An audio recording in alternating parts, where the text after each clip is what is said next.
Не снижает темпа в условиях санкций. Работа на швейной фабрике в самом разгаре. Такую атмосферу застал и глава Ингушетии Махмуд Али Калиматов. Оживленные линии по пошиву и слаженная работа. Каждый занят своим делом. Тем более сейчас, когда у предприятия крупный заказ.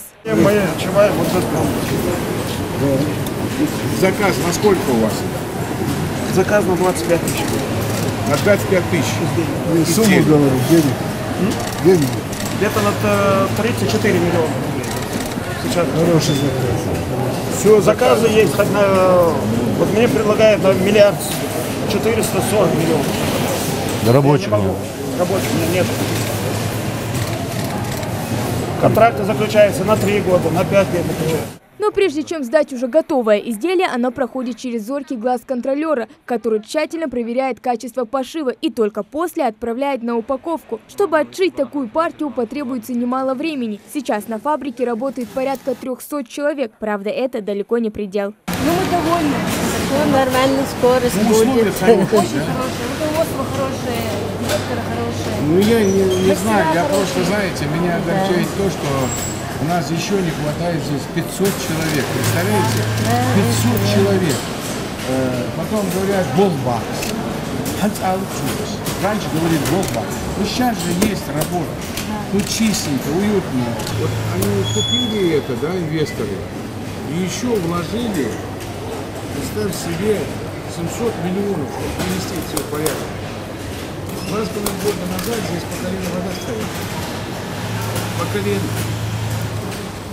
Это все привели в порядок. Условия действительно отличные. Для рабочих старается создать максимально комфортную атмосферу. Оплата труда будет зависеть от профессионализма. Также предусмотрены бесплатные обеды, чайные перерывы. Мастера здесь трудятся со всех уголков республики. В связи с этим организован транспорт. Нас возят на автобусе, который идет со Слепцовска. У нас несколько автобусов. Некоторые едут с Назрани, с Алиюрта. А у меня Слепцовский автобус, по дороге меня подбирает, я в Плиево живу. Очень удобно. Я, правда, работаю недолго здесь, но уже привыкла. Каждое изделие проходит по всему конвейеру. За участком прикреплен свой работник. Каждый шьет отдельную деталь и передает ее дальше. За процессом следит заведующая по производству. Это ленточный нож. Мы на нем делаем крой. То есть вот закройщик, пожалуйста, кладет изделие и начинает вырезать по... Есть намеловочные линии, где мы вырезаем. А сейчас девочки у закройного цеха, которые обучаются, которые уже проработали больше года, они уже спокойно подходят к этому опасному ножу и спокойно режут. Это очень, посмотрите внимательно, как это все происходит. Старое оборудование полностью заменили на новое. То же самое касается и освещения. Лампы без проводов высокого качества позволяют работникам разглядеть на ткани любую мелкую деталь. Трудиться в такой обстановке только в радость, делится Зарета Нальгиева. Она здесь с самого открытия. Женщина признается, бояться работы из-за того, что на фабрике принимают только крупные заказы, не стоит. Здесь девиз «один за всех и все за одного». Основная работа заключается, вы знаете, вот у нас идет поэтапно. Мы шьем поэтапно. Например, какое-то изделие, например, шьет первое со мной. Потом мы дополняем. Например, сегодня шьет одна рукав, другая шьет уже манжеты. И мы собираем эту куртку поэтапно. Операция не состоит вся на одном человеке. Мы поэтапно собираем это все. Оборудование и площадь предприятия позволяет увеличить штат до 1000 человек. Сейчас здесь запущены только 4 линии. Еще несколько установлены, но пока в ожидании. В день на предприятии могут отшить от 300 до 1500 изделий. Все зависит от сложности модели. Помогает справиться и современное оборудование, которое поможет отшить изделия по заданной программе.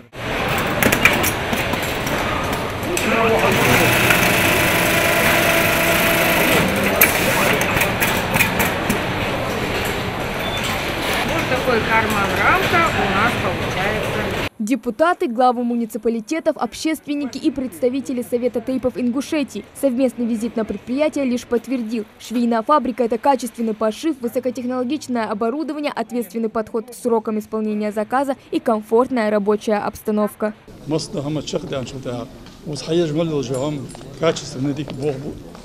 Болго дикалара. Качада ияш дикамажи. Цигдан ца эгер жада ханс ант атчин глава зягат ялчы. На хабаре ба хетертон оз болби. Зарплаты холч, ерик условий холч диктика малю оборудование хам твоя. Лат бог лабул мацбер латж метигих оз. Хадяка болби безде ан ялчы. Хба метигилат. Болби сагватш. Bahadır çoğu diyorum ortadan soğukha hacış bahadır glavış hacı bezir bakışlar aldiz soğukha отца доля. Швейное объединение заработало в декабре 2020-го. Только с начала этого года инвесторы заключили несколько десятков контрактов с различными компаниями. Глава Ингушетии уверен, у фабрики большое будущее. А главная цель – вывести предприятие на всероссийский уровень. Сейчас мы сделали заказ, они ждут материал для пошива, военный материал для формы. У нас здесь более суммы более 25 миллионов, где-то вот мы на эту сумму уже для военнослужащих будем. Да и вообще по заказу Министерства обороны и других структур швейная фабрика шьет сама все эти и будет шить. Когда говорят, что люди не идут на работу, это правда. Не все хотят. Но я говорю и буду говорить, потому что люди разуверились. У них доверие потеряно к власти, к бизнесу потеряно, потому что лучше не оформить, лучше зарплату в конвертах серым давать, лучше больничный не давать человеку, отпуск не давать. Вот просто это вот десятилетиями это длилось, и сегодня человек говорят, вот тебе предприятие, иди работай, а он не верит, понимаете, вот многие не верят.